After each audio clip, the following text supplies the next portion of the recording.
A Charming Woman. By Jerome Klapka Jerome. Not the Mr. and really?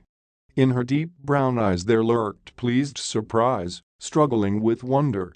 She looked from myself to the friend who introduced us with a bewitching smile of incredulity, tempered by hope. He assured her, adding laughingly, the only genuine and original, and left us.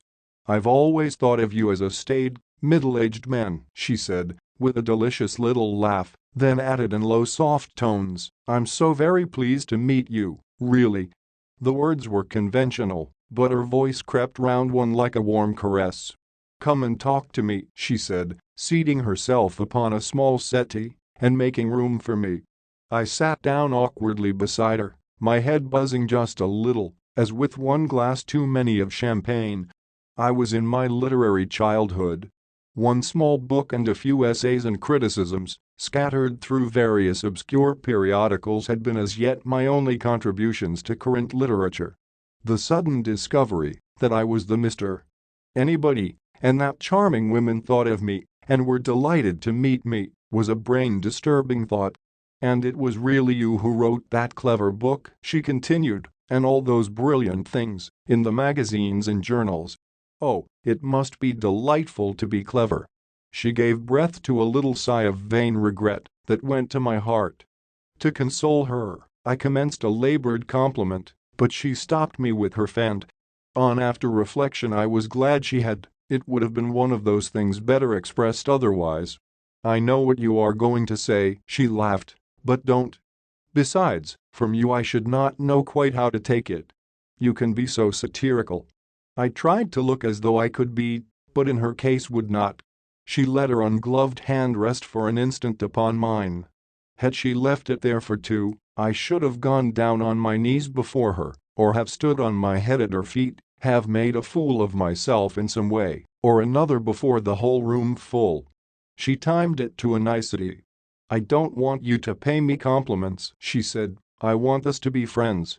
Of course, in years, I'm old enough to be your mother. By the register I should say she might have been 32, but looked 26. I was 23, and I fear foolish for my age. But you know the world, and you're so different to the other people one meets. Society is so hollow and artificial, don't you find it so? You don't know how I long sometimes to get away from it, to know someone to whom I could show my real self, who would understand me. You'll come and see me sometimes, I'm always at home on Wednesdays, and let me talk to you, won't you? And you must tell me all your clever thoughts. It occurred to me that, maybe, she would like to hear a few of them there and then, but before I had got well started a hollow society man came up and suggested supper, and she was compelled to leave me. As she disappeared, however, in the throng, she looked back over her shoulder with a glance half pathetic, half comic, that I understood. It said, pity me, I've got to be bored by this vapid, shallow creature, and I did. I sought her through all the rooms before I went. I wished to assure her of my sympathy and support. I learned, however, from the butler, that she had left early, in company with the hollow society man. A fortnight later I ran against a young literary friend in Regent Street, and we lunched together at the Monaco. I met such a charming woman last night, he said, a Mrs. Clifton Courtenay, a delightful woman. Oh, do you know her? I exclaimed. Oh, we're very old friends. She's always wanting me to go and see her. I really must. Oh, I didn't know you knew her, he answered. Somehow, the fact of my knowing her seemed to lessen her importance in his eyes. But soon he recovered his enthusiasm for her. A wonderfully clever woman, he continued. I'm afraid I disappointed her a little though. He said this, however, with a laugh that contradicted his words. She would not believe I was the Mr. Smith. She imagined from my book that I was quite an old man. I could see nothing in my friend's book myself to suggest that the author was, of necessity, anything over 18. The mistake appeared to me to display want of acumen, but it had evidently pleased him greatly. I felt quite sorry for her, he went on, chained to that bloodless artificial society in which she lives. You can't tell, she said to me, How I longed to meet someone to whom I could show my real self, who would understand me. I'm going to see her on Wednesday. I went with him. My conversation with her was not as confidential as I had anticipated, owing to there being some 80 other people present in a room intended for the accommodation of 8. But after surging round for an hour in hot and aimless misery, as very young men at such gatherings do, knowing as a rule only the man who has brought them, and being unable to find him, I contrived to get a few words with her. She greeted me with a smile, in the light of which I at once forgot my past discomfort, and let her fingers rest, with delicious pressure, for a moment upon mine. "How good of you to keep your promise," she said. "These people have been tiring me so. Sit here and tell me all you have been doing." She listened for about 10 seconds and then interrupted me with, "And that clever friend of yours that you came with? I met him at dear Lady Lennon's last week. Has he written anything?" I explained to her that he had. "Tell me about it," she said. "I get so little time for reading, and then I only care to read the books that help me," and she gave me a grateful look more eloquent than words. I described the work to her, and wishing to do my friend justice I even recited a few of the passages upon which, as I knew, he especially prided himself. One sentence in particular seemed to lay hold of her. "A good woman's arms round a man's neck is a life-belt thrown out to him from heaven." "How beautiful," she murmured. "Say it again." I said it again, and she repeated it after me. Then a noisy old lady swooped down upon her, and I drifted away into a corner, where I tried to look as if I were enjoying myself, and failed.